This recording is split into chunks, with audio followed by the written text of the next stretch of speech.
Hello and welcome to the Special Election Update 2012.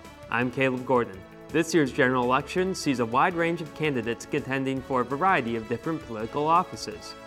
In this episode, we'll be looking at state representative, county government, and local school board elections. Also, we will let you know where you can vote on this coming election. But first, let's take a look at the contest that everyone is talking about, the 2012 presidential race. Let's start with incumbent Democratic President Barack Obama. Here's Kira Biskarner with a look at the president's background and the policy. President Obama was born on August 4, 1961, in Honolulu, Hawaii. He graduated from Columbia College in 1983 with an undergraduate degree in political sciences and went on to graduate from Harvard Law School in 1991 with a Juris Doctors in law. He worked as a community organizer in Chicago and as an associate attorney in the law firms of Sidley and Austin and Hopkins and Sutter. President Obama was a state senator for Illinois from 1997 to 2004. Then he went on to become a U.S. Senator for the state of Illinois from 2005 and was senator until 2008 when he resigned to run for president. He was sworn in January of 2009. President Obama is married to First Lady Michelle Obama, and they have two daughters, 14-year-old Malaya and 11-year-old Sasha. President Obama's tax plan promises to help the average American citizen and to raise taxes on the wealthier. President Obama's health care policy makes health care affordable for all American citizens by decreasing costs by $2,500. President Obama has already withdrawn troops from Iraq, and the plan is to remain vigilant in Afghanistan and other regions in the Middle East. President Obama supports gay marriage. He supports federally sponsored preschool programs and publicly sponsored charter schools, and is against the No Child Left Behind policy. I'm Kara Biskarner for Politics Today on M6. Now let's take a look at the president's challenger for the White House, Republican nominee and former governor Mitt Romney. Aaron Armstead has the details on Mr. Romney's history and stance on the issues. Mitt Romney was born in Detroit, Michigan in 1947. He went to Harvard University where he earned a master's degree of business administration. Governor Romney was CEO of Bain Capital. Romney was governor of Massachusetts and ran for the Republican nomination in the 2008 presidential elections. He is married to Ann Romney and has 5 children. Romney's plan promises to reduce taxes for the middle class and small businesses, reform entitlement programs such as Medicare, Medicaid, and Social Security, start withdrawing troops from Afghanistan starting in 2014. He opposes gay marriage. Also, Governor Romney supports charter and private schools and opposes student loans for college students. Governor Romney also plans to spur the economy by supporting small businesses. I'm Aaron Armstead for Politics Today on M6. This year's presidential race is also stirring up opinions in the student body here at Marysville High School. With the election quickly approaching, many of our students have their own views on who they think is the best candidate. Interviewing some of our students in the comments, here's Angelica Nielsen. Hi, I'm Angelica Nielsen for Politics Today on M6. I'm here at the Marysville High School Commons where we interviewed students on who they would support for president, whether or not they would have the ability to vote this November. Here are some of their answers. If I was old enough to vote, I would pick President Barack Obama to continue his term as president because I feel like he's done a lot for this country. I'm undecided because I just don't think that both candidates are actually capable of leading this country. I support Mitt Romney because I think he can make some better changes for our country that Barack Obama hasn't been able to make. I am undecided because I haven't done all my research yet and don't know enough about both candidates. I support Obama for president simply because it's going to end up being something of lesser of two evils. Romney's got all these plans that are just and Obama's are just slightly better in my opinion. I would support Romney because Obama really didn't help our economy the years he was president. I would vote for President Obama because his social concerns are the most important to our country at the moment, including that of gay rights. I would support Governor Romney due to his business background, and the economy is the most pressing issue right now. Wow, it looks like the students here at MHS have many opinions on the presidential election. If our students are any indication for this November's election, it sure looks like it will be a close race. I'm Angelica Nielsen for Politics Today on M6. Our students certainly seem to be thinking about the battle for the White House between Barack Obama and Mitt Romney, but let's not forget their vice presidential running mates. First, here's Kenny Steele with details on President Obama's vice presidential candidate, Joe Biden. Joseph Biden, the 2012 Democratic vice presidential candidate, was born in Scranton, Pennsylvania, November 20th, 1942.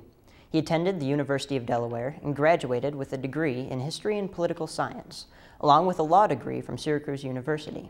He lived successfully as a lawyer for several years, practicing his profession at a law firm in Wilmington, Delaware, and eventually even starting his own firm. He is married to Jill Biden and has 4 children.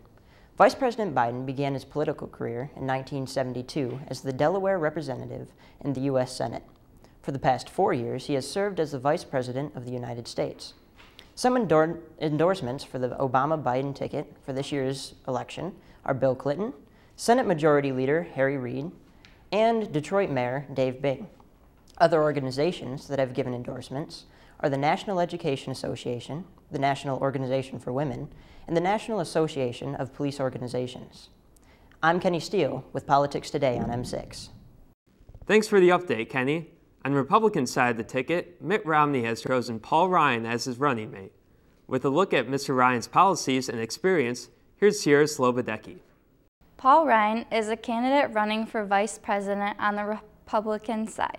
Mr. Ryan was born January 29, 1970 in Janesville, Wisconsin. He graduated from Miami University of Ohio with a bachelor's degree in economics and political science. He lives with his wife Jana and 3 children, Liza, Charlie, and Sam. While in college, Mr. Ryan was a salesman for Oscar Mayer Food Products. Following that job, he started working the family business as a marketing consultant for the company Ryan Incorporated Central. Mr. Ryan continued his future as a member of Congress. He has served 7 terms as a member of Congress. He is also the chairman of the House Budget Committee, along with the senior member of the House Ways and Means Committee. 3 people who are currently endorsing Romney and Ryan are Rudy Giuliani, John Elway, and Senator Rand Paul, and 3 organizations endorsing Romney, Ryan are the National Rifle Association, Colorado Springs Gazette, and the Chicago Tribune. I'm Sierra Slobodecki for Politics Today on M6. Thanks, Sierra. Earlier we talked to some MHS students about the presidential election. Now it's time to see what our teachers think of this year's race. Dylan Johnson spoke with our social studies teachers to learn a little more about the election. Hi, I'm Dylan Johnson for Politics Today on M6. We interviewed some teachers here at Marysville High School to find out what their predictions are for this coming election between Barack Obama and Mitt Romney. Here are some of their predictions on who will win this November. At this point in the campaign process, I think Barack Obama, President Obama, has a better chance of winning, only because the number one indicator of whether an incumbent president will be reelected is always the economy. And so although the economy might not be successful in everyone's definition, it certainly is steady and improving. And so if it continues to progress the way it has been, I would anticipate an Obama win in November. With the 2012 presidential election between Barack Obama and Mitt Romney, I would say at this point I think Barack Obama will end up winning, but watching some of the networks like that, the race is definitely tightening up, and it's going to be pretty close, and I think it's one of those that'll come right down to the wire. But as far as a few weeks out, at this point I'd say Obama, but Romney is right there, and it could be or make for a very interesting presidential election. Both candidates have also gone head-to-head in a series of debates. Let's see who our teachers think did a better job at the debates. I would say that Mitt Romney did a lot better conveying his message to the country and also appearing confident and very presidential, which is one of the more important parts of the debate. Lots of people don't listen to the substance so much as how the candidates are saying it, and Mitt Romney definitely did a better job at that. With the first presidential debate out of the way, I think it was a very clear-cut winner, and that was Mitt Romney. I think how he conducted himself throughout the debate, he did a pretty good job. And the president kind of just was there, I guess you could say. There were times I think he could have called Governor Romney to task on some of the issues, and he just was here looking down and kind of just didn't seem as in touch. And Mitt Romney, I think, clearly was the winner in that first debate. And I think it really has helped change the direction for him in this past week. Obviously, the polls are showing that as well. So the first debate definitely, I think, goes to Mitt Romney. Next, the economy has become the foremost issue in this year's elections. We asked some of our teachers on how they think the economy has progressed over the past 4 years. Well, over the last 4 years, the economy has definitely been struggling. And although it may not be good and exactly where it belongs, I do think the economy has improved. An indication of that would be looking at the stock market, which of course might not hit home for many Americans who still feel that unemployment is a problem, and many industries have been struggling to maintain jobs and keep those available for the people who need it. But I do think that, by the current administration helping to protect and save the auto industry, and also with the improvement of the stock market and the unemployment rate overall continuing to decline, that you can definitely say that there's been some improvement, and I do think that it will continue in the next 4 years. All in all, in the United States, we're slowly coming out of the recession and on an upswing.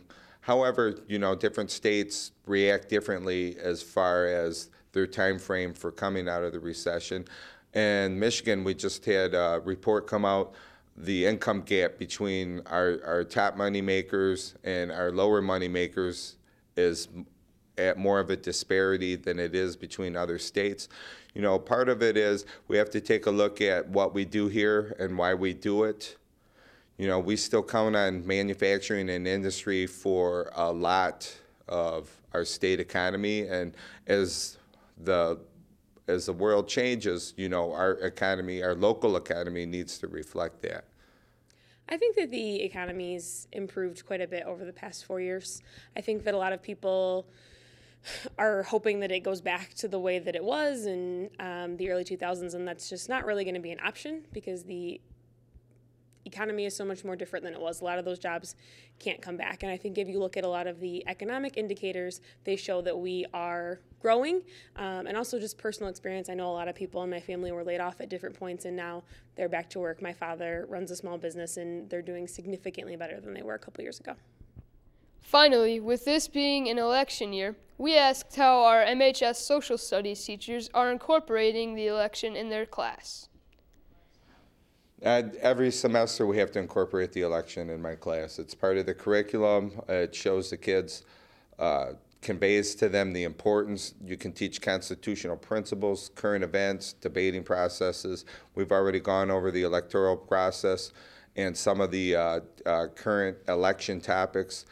You can also use the presidential elections to teach political parties, special interest groups. So all in all, it's not something you bypass, it's something you take seriously. It is in the curriculum, and every semester the Marysville High School students are receiving education on the election process. I try to incorporate the election in my class.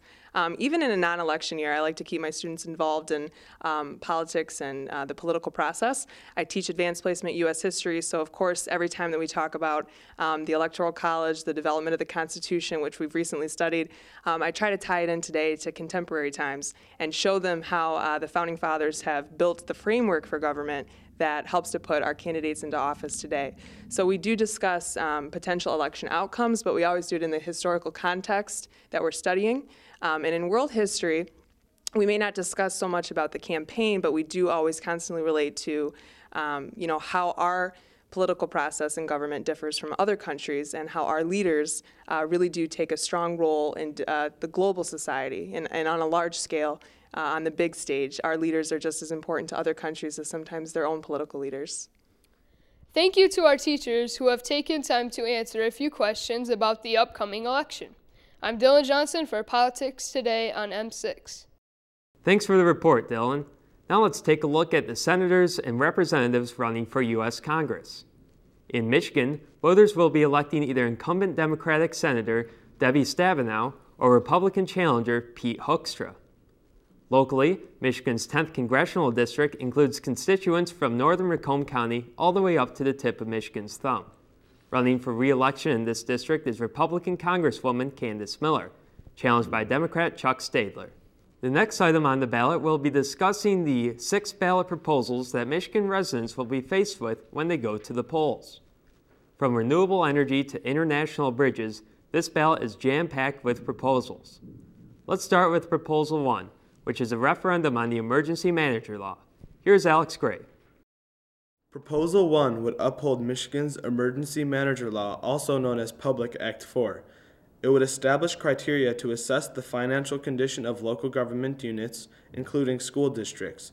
The emergency manager law will authorize the governor to appoint an emergency manager upon state finding of a financial emergency, and allow the manager to act in the place of local government officials. The law will also require EM to develop financial and operating plans, which may include modification or termination of contracts, reorganization of government, and determination of expenditures, services, and use of assets until the emergency is resolved. Alternatively, this law will authorize a state-appointed review team to enter into a local government-approved consent decree. A yes vote will support the emergency manager law. A no vote will repeal the emergency manager law. I'm Alex Gray for Politics Today on M6. Proposal 2 seeks to include collective bargaining protections in Michigan's Constitution. Proposal 2 will grant public and private employees the constitutional right to organize and bargain collectively through labor unions. It will also invalidate existing or future state or local laws that limit the ability to join unions and bargain collectively and to negotiate and enforce collective bargaining agreements, including employees' financial support of their labor unions. Proposal 2 will also override state laws that regulate hours and conditions of employment to the extent that those laws conflict with collective bargaining agreements. Finally, it will define employer as a person or entity employing one or more employees. A yes vote will amend the state constitution to protect collective bargaining rights. A no vote will not amend the state constitution to protect collective bargaining rights.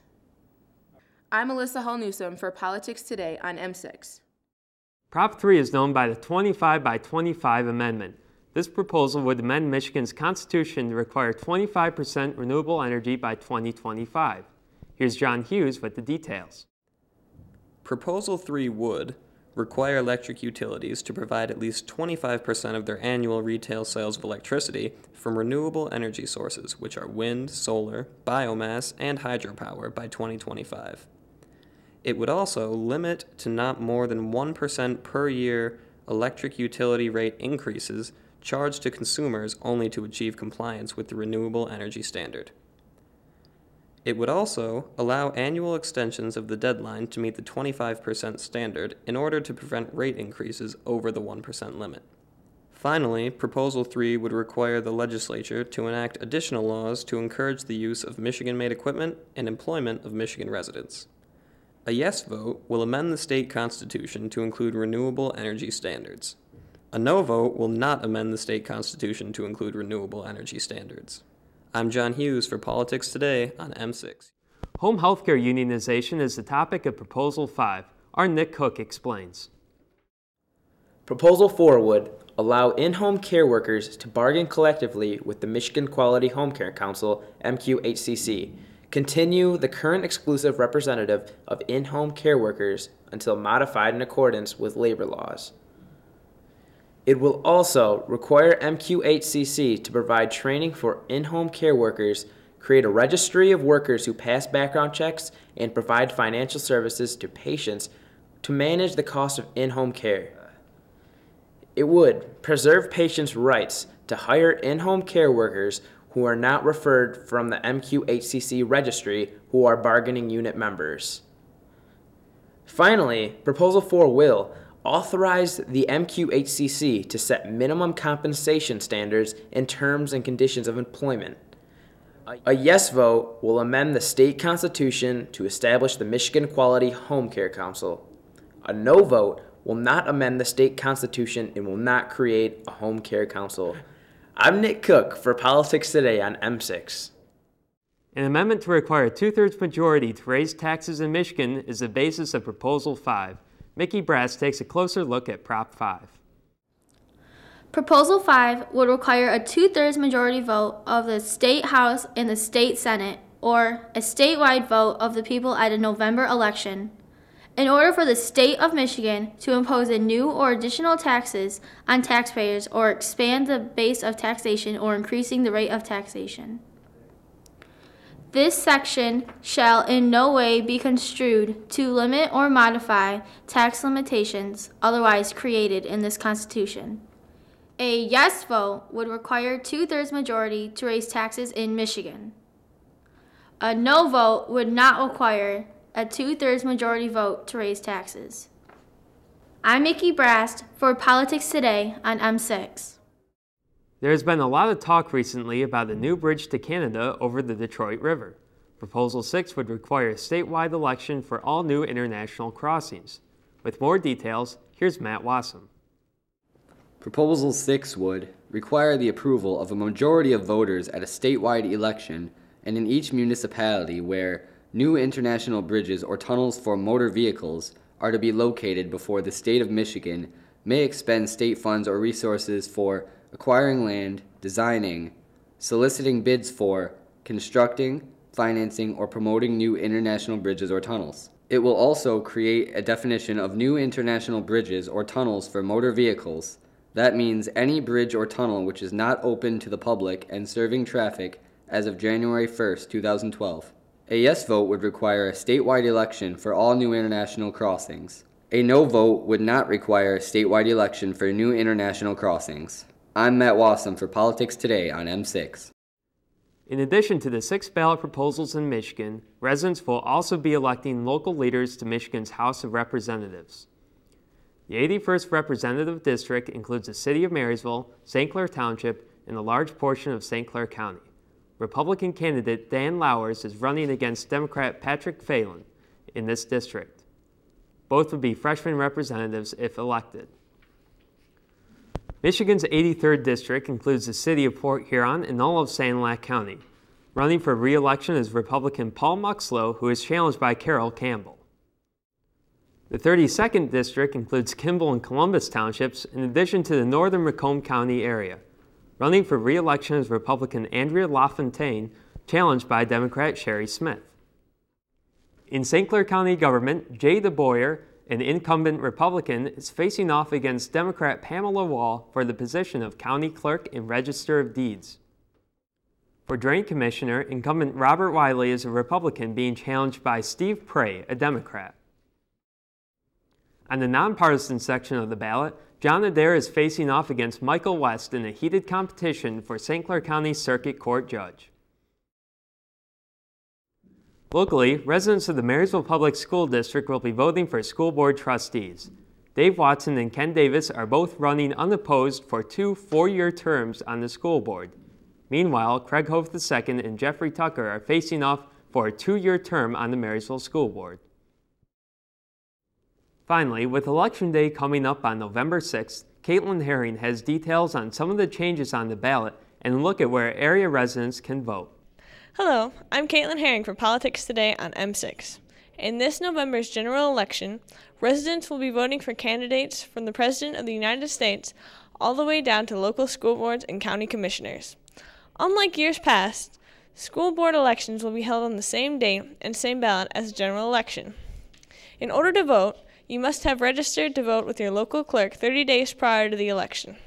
Also, you must be a citizen of the United States, a resident of Michigan for not less than 30 days, and at least 18 years of age. Let's take a look at where you can vote on November 6th. The city of Marysville is divided into 3 precincts for the purpose of elections. Residents in Precinct 1 vote at Washington Elementary School. If you live in Precinct 2, your polling place is at Marysville Middle School. Citizens living in Precinct 3 vote at Gardens Elementary. If you have any questions about what precinct you live in, or need more information on the election of the City of Marysville, call City Hall at 364-6613. For those who live in the townships, residents of St. Clair Township vote at the St. Clair Township Hall. If you have questions about voting in St. Clair Township, call the offices at 329-9042. Kimball Township residents vote at one of 2 locations, the Township offices or the Smith Creek American Legion. For questions in which precinct you live in, contact Kimball Township at 987-9797. We hope that everyone will be able to take an active role in our nation's government by voting at their local polling place. Don't forget, Election Day is on Tuesday, November 6th. Polls open at 7 a.m. and close at 8 p.m. With a look at where to vote, I'm Caitlin Herring for Politics Today on M6. Thank you, Caitlin. We wish the best of luck to all the candidates in this year's election. For more information on contests that were not covered in this episode, visit michigan.gov/SOS. Thank you very much for joining us for Election Update 2012, a special edition of Politics Today. Don't forget to vote on Tuesday, November 6th. For M6, your hometown station, I'm Caleb Gordon.